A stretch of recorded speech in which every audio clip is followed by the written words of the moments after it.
नमस्कार मंडळी, ही आपल्याकडं सुपर नेपेर आहे. ही रेड नेपेर आहे. पाऊस काळ जास्त झाल्यामुळे रेड नेपेर काय वाढना गेलंय. कोणतंच रेड नेपेर असू द्या नाहीतर हिरवं नेपेर असू द्या, ह्याची हाईट होईना गेली. त्यामुळं हे बघा अशा प्रकारे जारवा तोडलाय आम्ही. बारक्या रोटर केले. 4 फुटाची सरी एकदम मस्त रोटर बसलंय बी मस्त झालंय बी. चांगली माती लागून निघली, जारवा तुटलाय सगळा. बघू शकता तुम्ही कशा प्रकारे सऱ्या निघल्यात.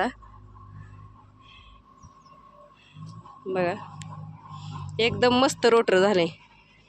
जारवा तुटल्याशिवाय गवत कोणतंच सुधरत नाही. आता पलीकडे ट्रॅक्टर चालू आहे, तुम्हाला दाखवते कसलं ट्रॅक्टर आहे ती.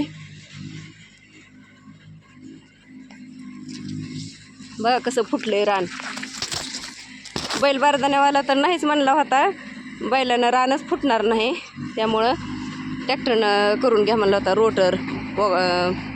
मोगडा पाळी हे बघा जरा उंच उंच गवत होतं, त्यामुळं हे असं झालंय. जरा राडा झालाय थोडा.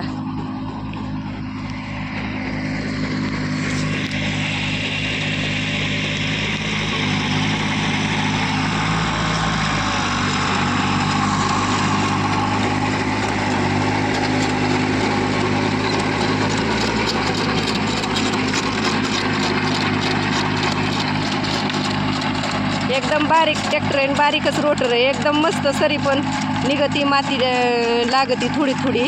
रोटर होऊन निघायला लागले छान रान. जारवा तुटल्याशिवाय गवत चांगलं सुधरत नाही. हे बघा अशा प्रकारे गवत फुटलंय. पाऊस काळ जास्त झाल्यामुळं वाढच ना गेलं. रेड नेपेर तरी जरा थोडं वाढतंय, वाढलंय सध्या. हे बघा ही हिरवं नेपेर आहे.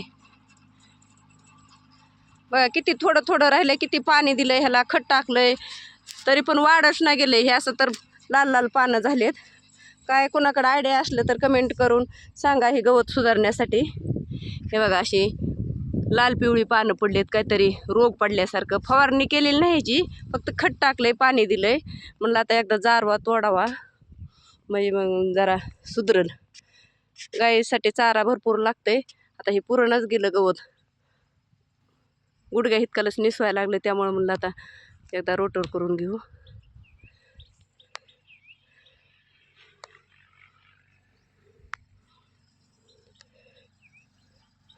बाय मंडळी.